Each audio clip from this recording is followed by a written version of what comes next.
Hey guys, all right, so here we're back talking about how to put our sourdough starter to sleep because sometimes you have to go on vacation. Maybe you just don't want to deal with it for a little bit. So here's how I like to do it. So I actually have a gluten-free sourdough starter that I just pulled from the fridge, and I also have a regular sourdough starter. And this actually has some gray stuff that's on top. This is common. It happens. So what I'm going to do is scrape that stuff off. It's not moldy yet. It's just kind of gross.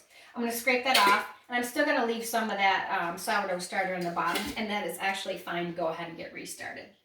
And I'll talk about that in a minute. So if I wanted to put this curtain one to sleep right now, what I would do is in the morning, I would discard and feed like I normally do.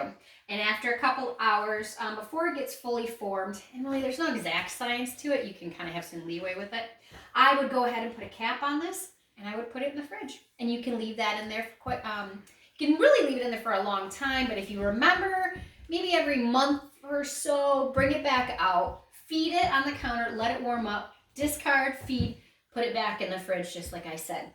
So now if you wanted to go ahead and revive it and wake it back up, bringing it out of the fridge, and you can do this with both the gluten-free and the regular sourdough.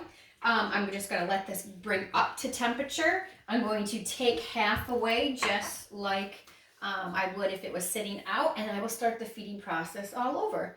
And sometimes it takes a couple days for it to really wake back up and to grab the wild yeast from the air and to get started again. So be patient with it. It might need a couple days of feeding and discard, but it'll get there. So don't give up.